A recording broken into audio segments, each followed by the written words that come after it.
अल्हम्दुलिल्लाह अल्हम्दुलिल्लाहि वकफ़ा वसलामुन अला इबादिहिल्लज़ीना इस्तफ़ा अम्मा बाद फ़अऊज़ु बिल्लाहि मिनश शैतानिर रजीम बिस्मिल्लाहिर रहमानिर रहीम उज़िना लिल्लज़ीना युक़ातलूना बिअन्नहुम ज़ुलिमू व इन्नल्लाहा अला नस्रिहिम लक़दीर अल्लज़ीना उख़रिजू मिन दियारिहिम बिग़ैरि हक़्क़िन इल्ला अन यक़ूलू रब्बुनल्लाह वलौला दफ़उल्लाहि अन्नास बअज़हुम बिबअज़िन लहुद्दिमत सवामिअ व बिअउन व सलवातुन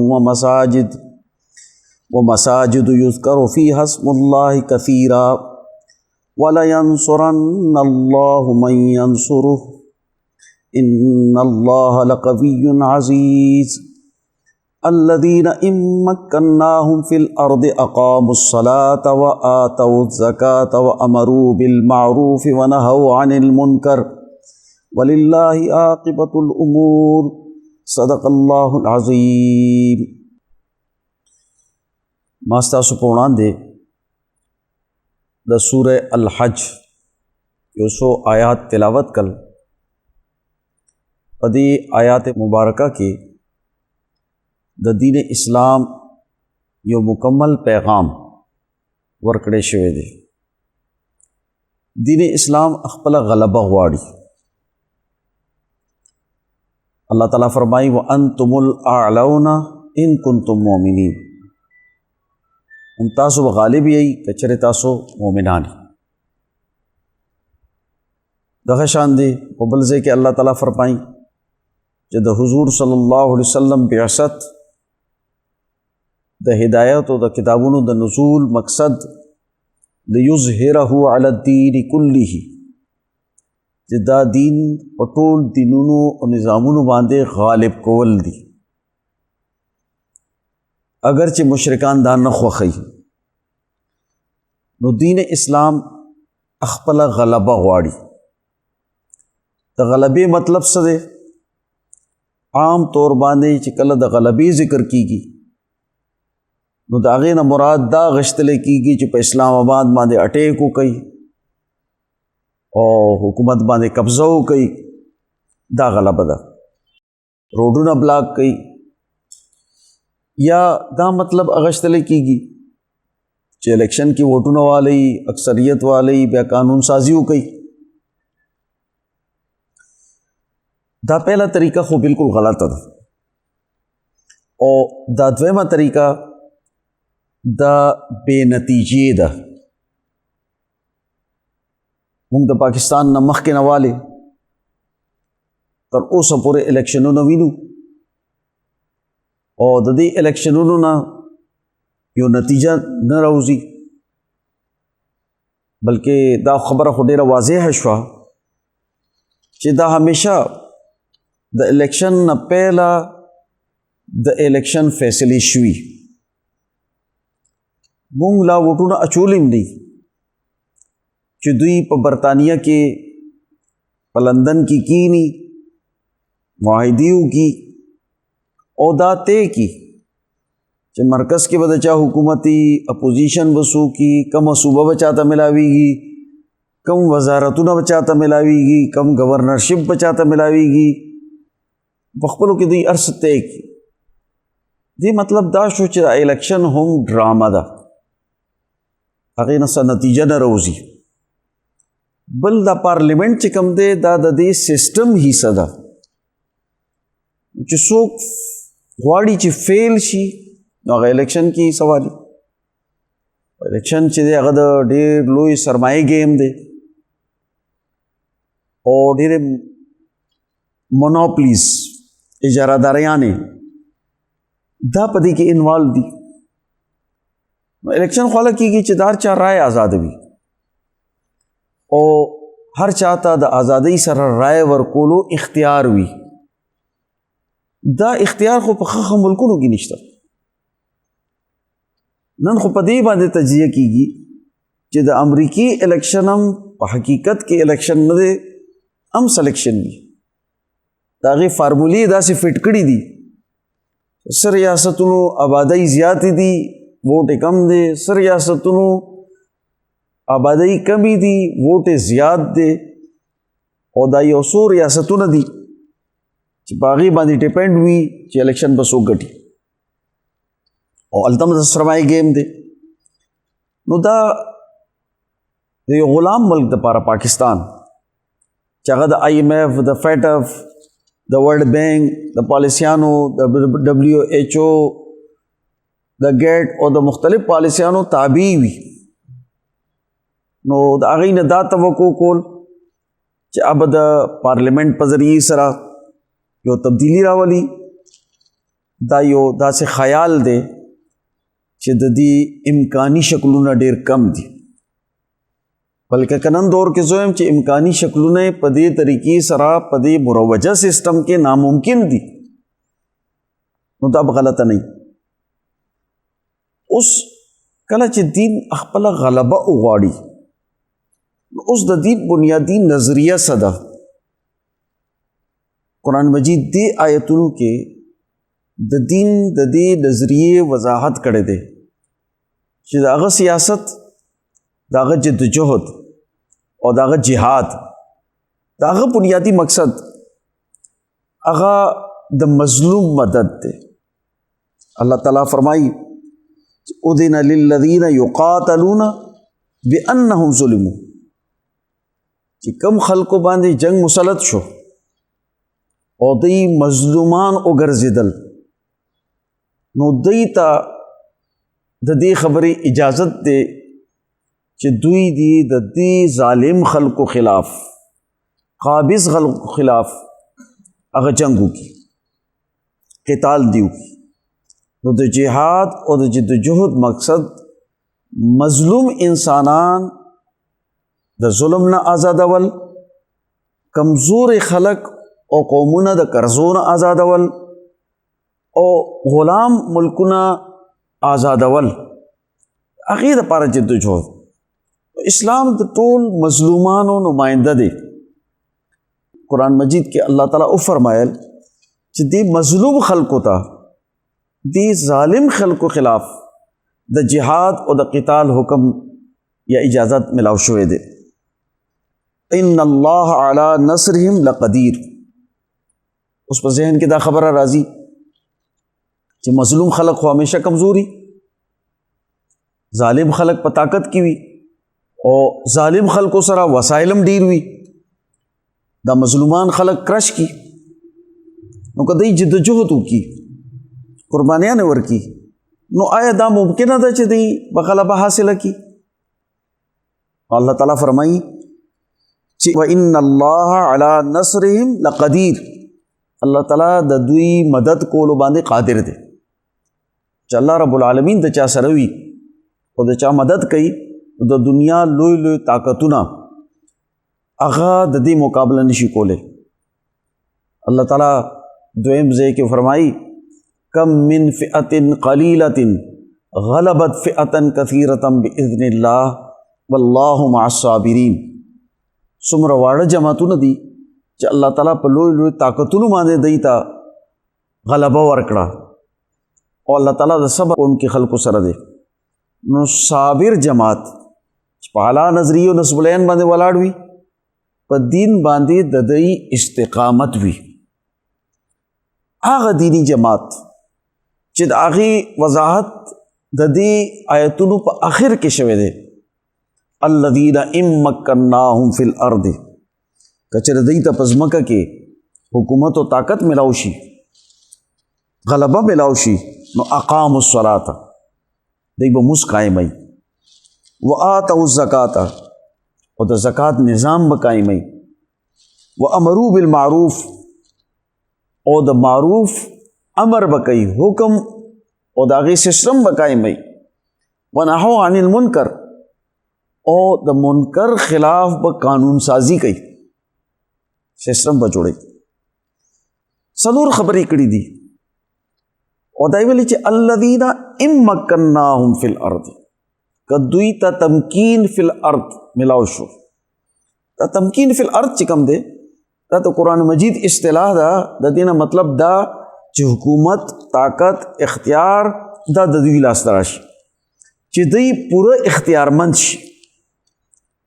نو د دې نه بیا دنیا دا توقع کوي دا به داسې تربیت یافته جماعتي د دې به داسې تربیت شوی وي چې د اختیار نه باوجود هم چې کله دته کلی اختیارات ملاو شي نو دی به څه کوي دی به د الله تعالی تعلق نه پرېږدي.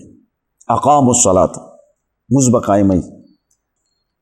مونځ چې دی دا د الله تعالی سره د تعلق ټولو نه لویه ذریعه ده، یعنی د حقوق الله یو مکمل نظام او د هغې په لارې کې چې څومره رکاوټونه دي هغه ختمول او هغه قوانین چې هغه د دې مونځ اقامت په لارې کې رکاوټونه دي هغه قوانین تبدیلول، هغه ماحول بدلول او د مونځ اثرات او نتایج چې کوم شی ختموي هم ختمول او دغه شان دی د مونځ بنیادی روح او تعلیم دا ورکول. چې کله اقامت صلات قائموي لازمی خبره ده چې دا مونځ به څنګه کوي. د دې مونځ چې دی بنیادی فرایض څه دي، واجبات څه دي، دې مونځ کې مونږ څه وایو، د دې څه مقصد او زمونږ په وړاندې وي، دا رکوع ولې کوو، دا سجده ولې کوو. نو دا ټول څیزونه به د تعلیم په ذریعې سره ورکړی کېږي چې هر مسلمان نوجوان هغه ته دا تعلیم ورکړی شي چې مونځ او د هغې متعلقات دا دوی ته وښودلی شي. الله پاک دا مونځ داسې جامع عبادت ګرځولی دی چې په دې کې ټول عبادتونه راشي. دې کې ارکان اسلام هم دي، په دې کې ټول اخلاق هم دي، په دې کې د شاعر الله تعظیم هم دی، په دې کې قیام، رکوع، سجدہ، التحیات چې کوم حیاتونه او شکلونه دي د عبادت هم په دې کې موجود دي، په دې کې تلاوت هم دی، په دې کې تسبیحات هم دي، په دې کې تشهد هم دی، په دې کې درود هم دی، په دې کې دعا هم ده، په دې کې د الله تعالی لویوالی هم بیانول دي. نو دا ټول د عباداتو جامع دی او چې کله دا مونځ ټیک شي نو د انسان ټول عبادتونه صحیح شي. حضرت الامام شاہ اللہ صاحب رحمۃ اللہ علیہ فرمائی چې حضور صلی الله علیه وسلم نه څومره اذکار مروي شوي دي هغه په 10 قسمونو دي او تقریبا دا 10 واړه قسمونه په دې مونځ کې موجود دي. نو ذکر هم دی او د عبادت ټولې طریقې هم دي. اوس کله مونځ قائم شي نو دا د انسان د الله تعالی سره د تعلق اعلی ذریعہ ګرځي. اوس صرف مونځ ادا کول نه دي بلکې د مونځ سسٹم قائمول دي. هغې دپاره جماعت کې د مونځونو اوقات، هغې دپاره د پاک اوبو د اودس، هر محلې کې مرکزیت، هر جمعې د هغې اهتمام او په هر جمعه کې چې کوم د هغې ښار لوی سیاسي قیادت وي هغه جمعه پړاوئ، عیدینو مونځ پړاوئ او د خلکو په وړاندې جوابدeh وي. دغه شان دی د یو بل سره سماجي تعلقات چې هغه د مونځ په نتیجې کې پیدا کیږي. مخکې دا محله یو مالت کې یو جماعت دي، داسې نه وي چې په هر کور کې خلک جماعت جوړ کړي، بلکې یو محله کې به جماعت، یو خیل کې به جماعت. او د خیل مطلب دا دی چې د یو نیکه غور نیکه اولاد چې هغه 40 کورونه دی خوا دي، 40 دی خوا دي، 40 دی خوا دي، 40 شاته دي، دی باندې به یو مالت او دا ټول خلک چې دي دا په یو ځای راجمع کېدل نو خپلې مسلې به هم ډسکس کولې، یو بل تیمارداري به هم کېده، د یو بل معاشي مدد به هم کېدو، د یو بل خدمت به مو، د چا په غیر حاضرۍ باندې به دوی توجه کوله. اوس داسې سسټم چې ټول وطن هغه دې اجتماعیت کې هر ځای کې هر مالت کې دا اجتماعیت قائم شي او د دې اجتماعیت مطابق پورا ملک کې یو نظام جوړ شي. نو دا اصل کې اقامت صلات او ایتاء زکات و آتوا الزکات، زکات نظام به قائموي، زکات هم انفرادي معامله نه ده، دا هم اجتماعي معامله ده. ځکه حضرت ابوبکر صدیق رضی الله تعالی عنہ د هغه خلکو خلاف جنگ کړی دی، قتال یې کړی دی چې چا دا ووایي چې رسول الله صلی الله علیه وسلم چې کله د دنیا نه پرده شو نو اوس به موږ زکات په خپله تقسیمو، حکومت ته به نه ورکو. حضرت ابوبکر صدیق رضی الله تعالی عنہ فرمایل چې کدی یو د چیلۍ بچې یا یو پړې د زکات ام دای سره وي، زه به د هغې دپاره جهاد کوم. ځکه چې د جهاد سسټم سبا ته به خلک د مونځ انکار وکړي، بله ورځ ته به د بل عمل انکار کوي. نو د دین چې کوم سسټم دی رسول الله صلی الله علیه وسلم قائم کړی او تر قیامته پورې، نو د دین د سسټم انکار کول غلط دی. او د دې زکات بنیادی روح او فلسفه قرآن حکیم دا بیان کړی دا چې کای لا یکون دولتم بین الاغنیاء منکم، چې دا دولت دا صرف د مالدارو خلکو په کورونو کې دي. اوس دا دوه څیزونه شو. او دریم امرو بالمعروف ونهوا عن المنکر، څلورم نهوا عن المنکر شو. معروف څه ته وایي؟ معروف وایي هغه کارونه، هغه خبرې، هغه عمل، هغه کارونه چې هغه د سوسایټۍ عقلمند خلک صحیح ګڼي. ټول مذاهب پې جمع وي، ټول عقلمند خلک پې جمع وي چې وایي چې دا ښه کار دی، هغې ته معروف وایي. او چې عقلمند باشعور خلک کم کار ته غلط کار وایي هغه منکر دی. او امر وایي حکم ته. دا امر چې کوم دی دا به همیشه امر دوه خلک کولی شي، یو هغه چې حکومت او اختیار ورسره وي هغه حکم کولی شي، او دویم هغه خلک داسې صوفیا د خپل جماعتونو سربراهان چې هغه په خلافت باطنه باندې قائم دي، په دې اساسی اصولو باندې اجتماعیت قائم کړي، او د هغې خبره د خلکو پړه باندې داسې لګي لکه حکم، نو هغه بیا خلکو ته امر کولی شي. امر بالمعروف مطلب دی چې د معروف نظام قائمول، د هغې سسټم جوړول. او د نهي عن المنکر مطلب دی چې څومره غلط کارونه دي د هغې نه د منع کېدو سسټم جوړول. اوس تاسو ګورئ چې هغه خلک چې د مظلومانو مدد کوي او د هغې جماعتي سټرکچر دومره مضبوط دی او د هغې اخلاقي معیار او شعور دومره اوچت دی چې که دوی ته تمکین فی الارض په ځمکه باندې حکومت و طاقت ملاو شي، مکمل اختیار ملاو شي، نو دوی به مونځ قایموي، د زکات نظام به قایموي، امر بالمعروف او د نهي عن المنکر نظام به قایموي. اوس مونږ واپس خپل ځای ته راځو چې کوم ځای کې مونږ آیتونه پرېښیو. اوس داسې جماعت چې کله د دین د غلبې دپاره دا جدوجهد شروع کی نو دوی به پهله به د خپل وطن او بیا به د ټولې دنیا د مظلومانو حامی وي او د ظالم خلکو خلاف به جدوجهد کوي. دا خلک چې کم دي د دې د مظلومیت مزید وضاحت الله تعالی فرمایي الذین اخرجوا من دیارهم بغیر حق، هغه خلک چې د خپل کورونو نه ناحقه ویستلی شوي دي. ځمکې ته نه قبضه کې، کورونه ته نه قبضه کو، وسایل ته نه قبضه کو، چې په هر طریقه باندې وي. خلک په جبر باندې، په طاقت باندې، په غلط معاشي پالیسیانو باندې د هغې نه ځمکې قبضه کول او هغې خپل وطن نه ویستل، دا ټول په دې کې شامل دي. برطانوي سامراج جاگیردارانو د خلکو نه ځمکې څنګه قبضه کړي؟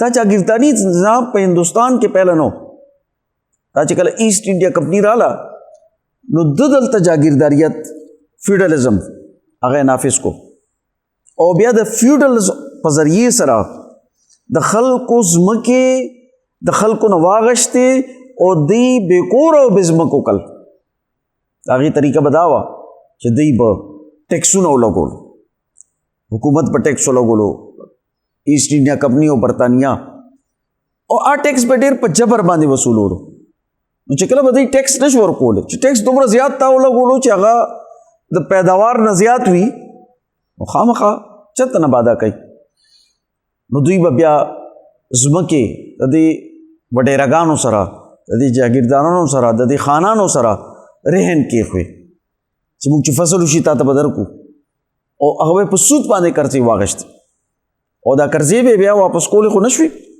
ځکه چې بل کال ته به بیا نور ټیکس و بل کال ته به بیا نور ټیکس و په هغې کې به دوی دا ځمکې خرڅولې او دا ځمکې ټولې چې دي هغه د خپل خلکو نه اوچتې شوې او دغه چې کوم حکمران خلک وو هغې ته منتقل شوي نن چې څومره په پاکستان کې سیاست کېږي دا سیاست هم د دوی خلکو په لاس کې دی چې زمونږ ځمکې قبضه کړي دي زمونږ کورونه یې قبضه کړي دي مونږ یې بې وطنه کړي وو عوام یې بې وطنه کړي دي الذین اخرجوا من دیارهم بغیر حق هغه چې ناحق طریقې سره د خپل کورونو نه وایستلی شو د خپل جایدادونو نه وایستلی شو اسلام خلکو ته خپل حق ورکړی دی کله چې د عراق او د شام علاقې فتح شوې نو د دې ډېرې زرخیزې ځمکې وې په دې باندې صحابه کرامو یو ډېر لویه موده ډسکشن او تبادله خیال کولو چې دا ځمکې د دې حقیقت څه دی او بل دا په مجاهدینو کې تقسیم شي او که چېرې په مجاهدینو کې تقسیم شي نو دا خو ډېرې زرخیزې ځمکې دي د دنیا زرخیزې ځمکې هم دغه دي نو دا خلک خو به کیني او دا ځمکې به کري د جهاد او د غلبه دین عمل اب ختم شي نو دا خو د اسلام بنیادی روح خلاف دی خو دې ټیم کې یو ډېر واضحه نمونه موجوده نه وه او بیا روایتونو کې شپږ میاشتې راځي سکه کال راځي چې کال یو کال دا ډسکشن جاری وو په دې باندې غور او تدبر جاری وو بیا حضرت عمر رضی الله تعالی عنہ یو نتیجې ته ورسېدو او هغه د صحابه کرامو په وړاندې کېښوه وایي چې دا ځمکې چې کوم دي دا خو اصل کې مونږ سره چې چا جنګ کړی دی دا د هغې ځمکې وې نه دغې حکمرانانو د عوامو نه قبضه کړي وي او دا خلک چې ځمکې کری لګیا دی چې دا غلامانو وینځي دي دا اصل کې د ځمکو مالکان دي او چې کوم د ځمکو مالکان دي هغې موږ سره جنګ نه دی کړی یا که چا څه کسانو جنګ هم کړی دی د حکمران د جبر په وجه کړی دی دې مطلب دا دی چې دا ځمکې د مالکانو نه د جنگ په ذریعې سره نه دي اخیستلی شوي بلکې دا مال فی دی چې بغیر جنگ نه ملاو شوي او چې کوم ځمکې بغیر د جنگ نه ملاویږي هغه په مجاهدینو نه تقسیمیږي د هغې دپاره د مال فی قانون دی چې هغه به د ټول قوم غریبانو باندې به تقسیمیږي نو د هغې دپاره خپل اصول دي چې هغې الله تعالی ذکر کړی دی دې مطلب شو چې اسلام کم جدوجہد کړی نو په ټولې دنیا کې د ځمکې د کورونو مالکانو ته خپلې ځمکې خپل کورونه واپس کړي دي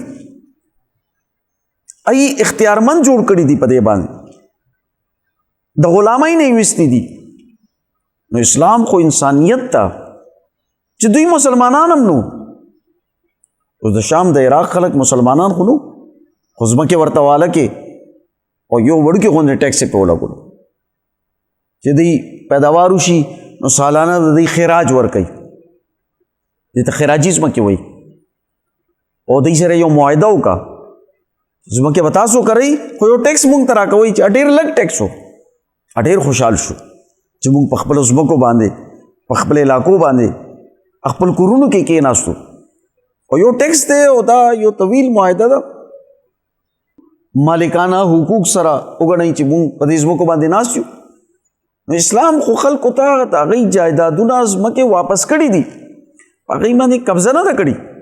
د ظلم نظام چې وي هغه څه کوي، د خلکو د خولې نه نړۍ راکاږي.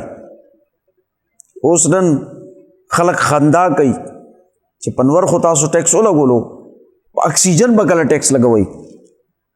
د خلکو نه هر څه واغشتل، نه د تعلیم ذمہ دار، نه د صحت ذمہ دار، نه د عدل و انصاف ذمہ دار، نه د امن ذمہ دار.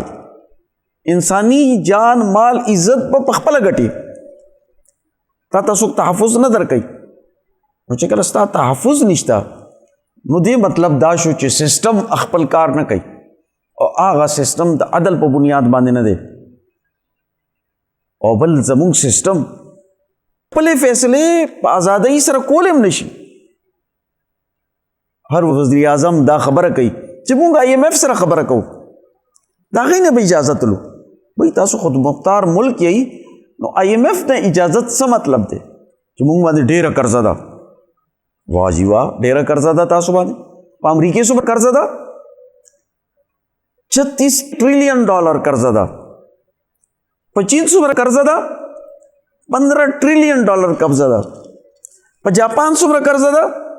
10 ټریلیون ډالر قرضه ده. په برطانیه څومره قرضه ده؟ 3.5 ټریلیون ډالر. د هغې په مقابله کې پاکستان باندې غوټه قرضه شته نه، اسه قرضه ده.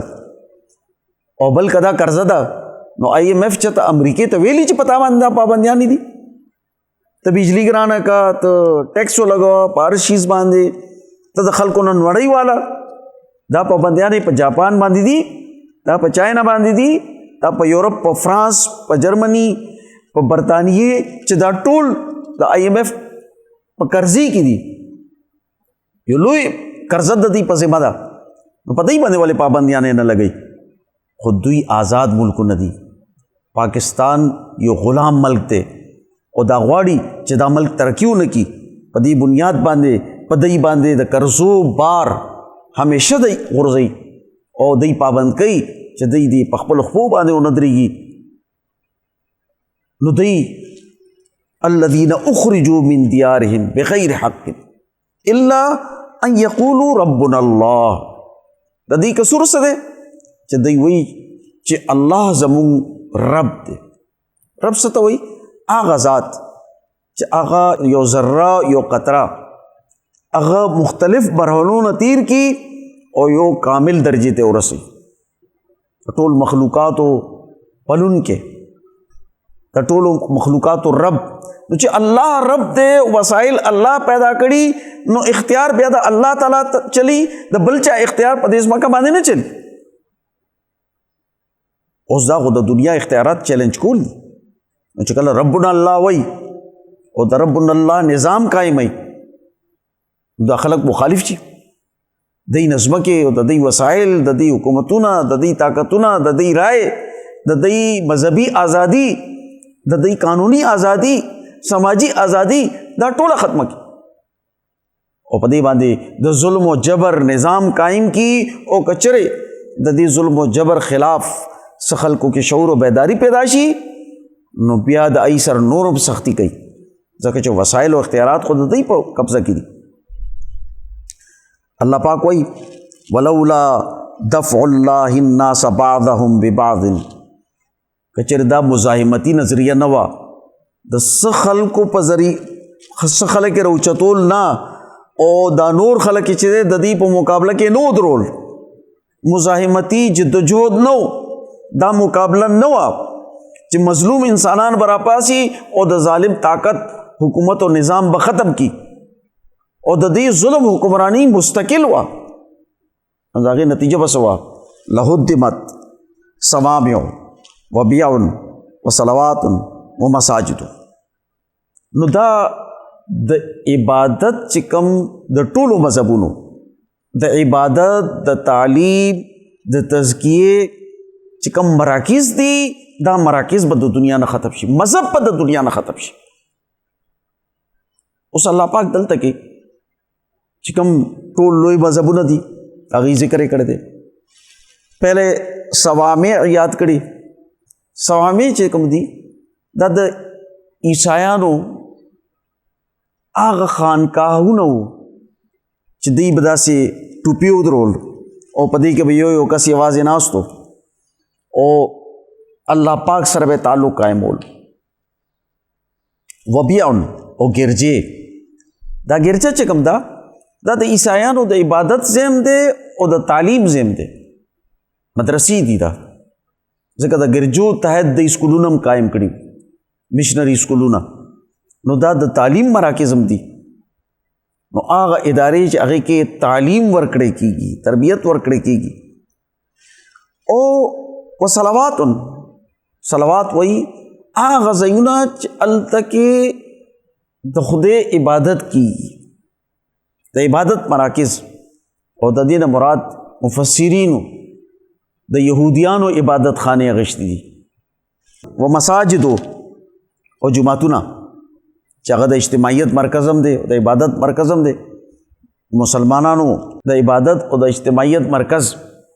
نو اوس عیسائیت، یهودیت او اسلام. او بیا په دې کې درې څیزونه دي: خانقاهونه،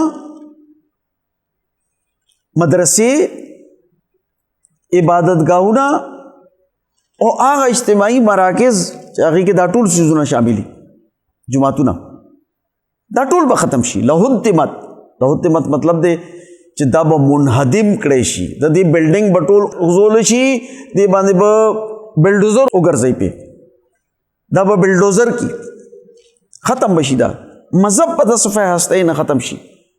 کچره دا مزاحمتی جد و جهد نه، نو همیشه د دې ظلم خلاف د مزاحمت نظریه وي، د مقابلې نظریه وي، د دې په مقابله کې د غلبې سوچ وي.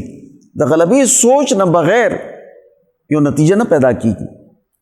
اوس دا سوچ د غلبې په څه طریقې باندې وي؟ آیا دا به د یو مذهب او د یو عقیدې په بل مذهب او په بلې عقیدې باندې غلبه وي؟ نو قرآن دلته د دې ذکر نه دی کړی. قرآن خو د دې ذکر کړی چې مظلوم انسانان براپاسي او د ظالم طاقتونو خلاف په جد و جهد کوي. او که د مظلومیت په حق کې د ظالم خلاف جد و جهد نه وي، نو بیا به مذهب د سره نه ختم شي، نه به مدرسه وي، نه به خانقاه وي، نه به عبادتګاه وي، نه به تعلیمي مراکز وي، نه به د اجتماعیت مراکز وي، دا ټول به ختم شي.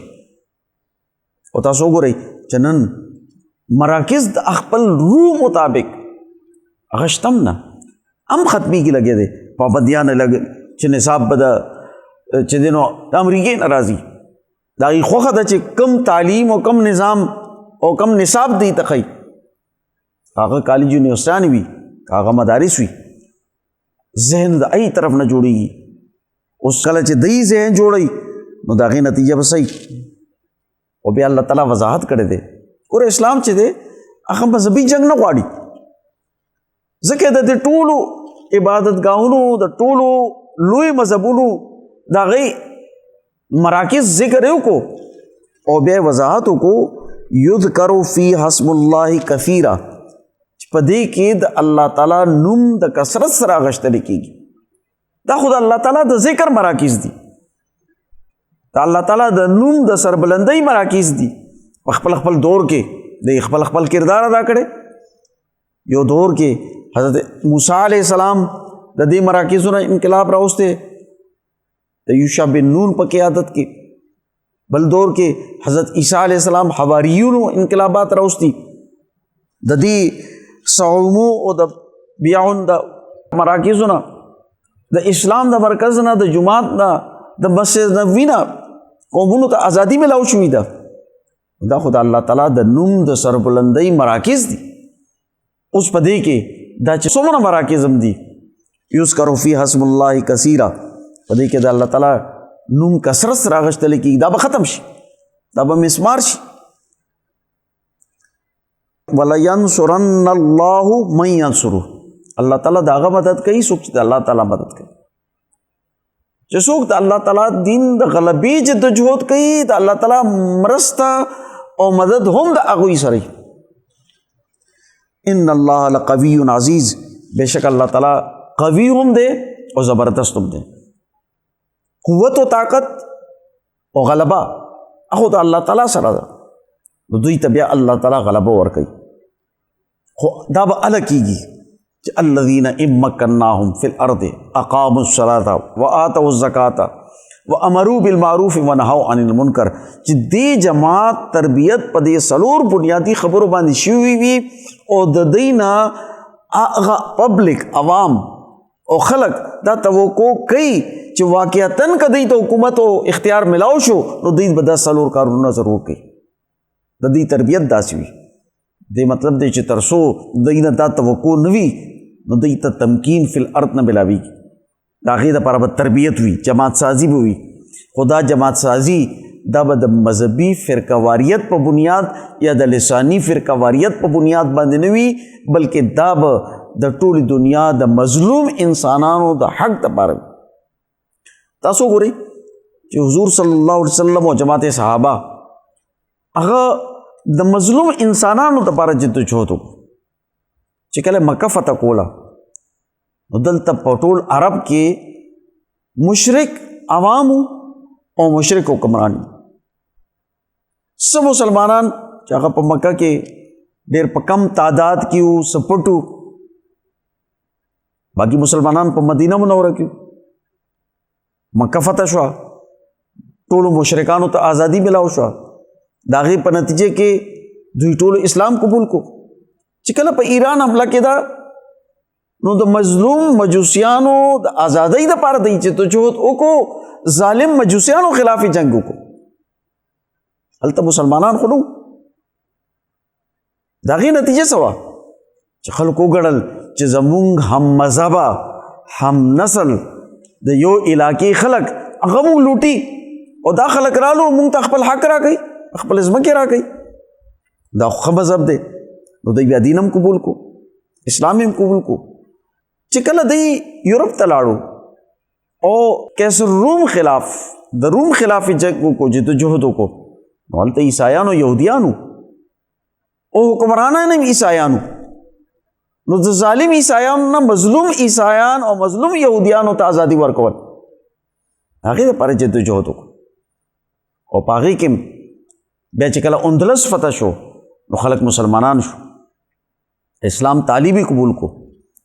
زما محترم مرګرو، نن دور د مظلوم انسانیت د ظالم خلاف د جدوجہد او د حقوق جنگ دی چې د دې حقوقو دپاره جدوجہد وشي.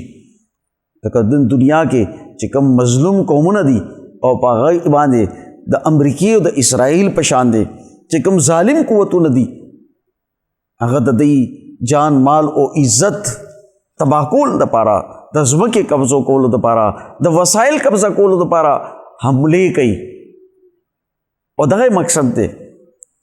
نو پکار دا دی چې د مظلوم انسانیت آواز هغه مسلمانان وګرځي او د ظالم سره مرسته او مرګرتیا نه کوي. که ظالم سره مرګرتیا کوي نو د هغې نتیجه به د دنیا تباہی هم وي او د آخرت تباہی به هم وي. الله تعالی دې موږ ته په دې آیتونو باندې د عمل کولو توفیق نصیب کړي. وما علینا الا البلاغ.